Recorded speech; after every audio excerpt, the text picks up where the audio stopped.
So I gotta say this one more time, man. And I said it last week.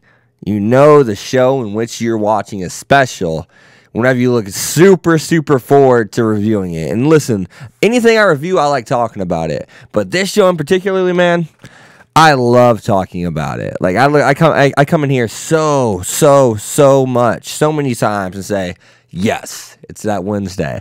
It's that time of the day. I wish I get the videos out sooner. I wish I could reschedule my schedule so I could talk to you guys about this show. So other than that, though, I do got to say, one bite, one sandwich, man. Like, I was like, you know, maybe she's going to eat that sandwich in one bite as a little kid or just take a big-ass chomp out of it. No, she turned into a bird and just ate the whole thing. So, I love Philo as a character. I just got to come out and say that. I mean, I absolutely adore Philo as a character.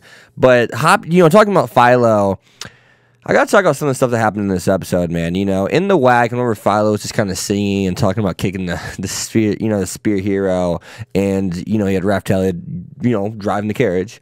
I got to say, just seeing that smile on Naofumi, our shield hero, just seeing that smile on his face, man, was it's kind of heartwarming because we know what he's been through. They presented that so good. They presented the struggle. They presented how Raphtalia is that safety net. She's got his back. That scene with Raphtalia and him was beautiful, and I'll remember that. I'll remember that, man, because that was heartwarming. And it's cool to see the party coming together, and you can tell Naofumi's he's finally happy. He doesn't like to admit it, but he's happy, The scene whenever they're in the cave and he hears what he doesn't want to hear, the monsters make it so you hear the one thing that you just absolutely don't want to hear. It was awesome to hear Raphtalia saying, I'm going to leave you. I'm going to stab you as soon as I get the chance. I just became your slave again so I could have that chance. He has separation anxiety, That's kind of what it is. He does not want to be separated from her. He, say what you want, but he loves her. You can tell. It's clear as day that he loves her. You know what I mean? He's makes sure that she doesn't have a scar that's going to stay, freaking out whenever she gets injured. And obviously, there is some kind of disconnect with Philo. You can tell. He's not quite like 100% attached to Philo yet. It's really weird, just kind of what he said to Philo and how he kind of gave her the cold shoulder. I'm hoping we dive more into that, but I'm just thinking that his main focus is Raphtalia right now, and Philo has not been with him enough to make that true connection. That's a friend. He likes her. He cares about her, sure, but he may not love her. And love isn't always in the shape of romance. And I think for Naofumi's case, well, his love isn't in the shape of romance yet for Raphtalia. It's in the shape of just caring deeply, just super deeply. But it's not, to the point where it's like, I want to hug you, I want to kiss you, I want to cuddle with you. You know what I mean? I want my future to be with you. I want an intimate one. It's not on that level per se. It's just not there. So I think we all kind of go through that stage at one point. When it comes to sometimes when we end up getting with someone, we kind of love who they are, and I think that's where Naofumi is right now. He loves who she is. He adores her as a person. But he hasn't fallen head over heels for her, per se, like Raphtalia has him clearly, But it's clear that there's feelings there. You can tell there's feelings there. He may like her, but he loves her as a person, but he doesn't love her in a romantic way. That's really all I'm trying to say. So, moving on to the next thing, though, I love how the show kind of indirectly gives our characterization, per se, gives us some features that make up his character.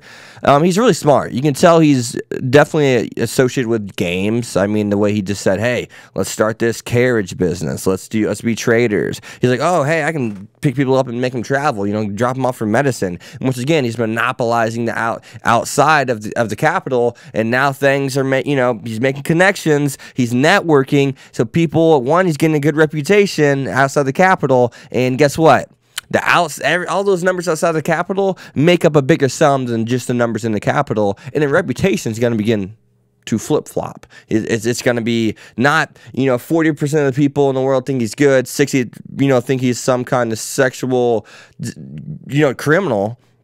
Now we're starting to turn to like 50-50, 60-40, you know what I mean? It's 70-30. We're going to see that happen, and I cannot wait to see how this world looks, how the story flows whenever he is looked upon as a true hero more so than an anti-hero, and I cannot wait to see that. But I do love his anti-hero personality, so I think he's never going to change now. I think he's been set in stone. You know, his personality of kind of being he's warm but cold-hearted. I want that personality because it's different than 99% of other protagonists, main protagonists at that, you know what I mean, main characters. So that's pretty cool to see. But other than that, though, it is also cool to see the jealousy between Philo and also Raphtalia. Those scenes are pretty funny. But I actually almost got ahead of myself. I do want to reiterate this really quick here, though. But we also get to see that he did, make a social networking kind of decision, and I wouldn't say decision, but connection is more the better term for that,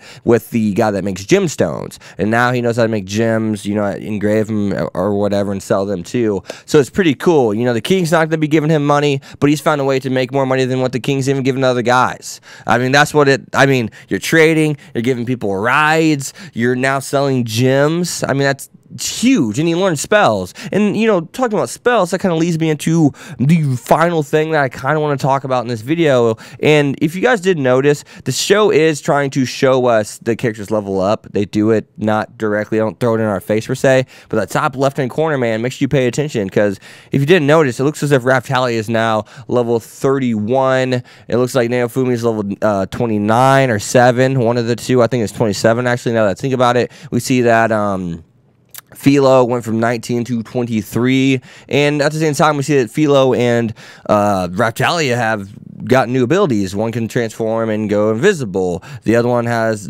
she found her element and is wind, Philo. So we get to see that they have abilities, and it goes to show that for some, especially for freaking Philo, because I think Philo would definitely take down Raphtalia. Philo just took down a monster with a kick, not even magic, just sheer physical strengths.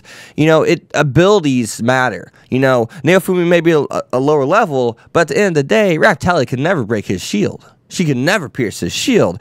And, he can use his defense as offense. And if you have a weapon that will never break, well, then we're probably in pretty good hands offensively, too, low-key. You know what I mean? We gotten to see that. But we also know that there's something else going on, because we saw his skin and eyes turning red. We saw that last week's episode, or excuse me, 2 weeks ago, whenever he was fighting the spear hero. I want to say sphere hero, but I don't know why. But the spear hero. So we know there's a bunch of stuff going on here. So other than that, though, I think we should also take a look at the other characters around him. Some of them aren't necessarily high ranking, and we see that they can kick some ass, you know what I mean? So it's pretty cool. Abilities matter, it seems, more so than even level or ranking. Obviously, if you're 20 levels ahead of somebody, you're probably going to destroy them. But if someone's only like 10 levels ahead of you, they may not destroy you, depending on the ability of your equipment. So it looks like ability matters a little bit more than leveling. I'd say it's kind of like 60% abilities matter and 40% levels matter. That's kind of where I'm at right now, ratio-wise, I guess, per se. You know what I mean? So yeah, other than that, though, or scaling-wise. So other than that, though, guys, you guys have been hexed. Hope you guys did enjoy the video. Be sure to leave a like, comment, subscribe, follow me on Twitter X25. I'll see you guys next time. Peace. Thanks for watching, guys.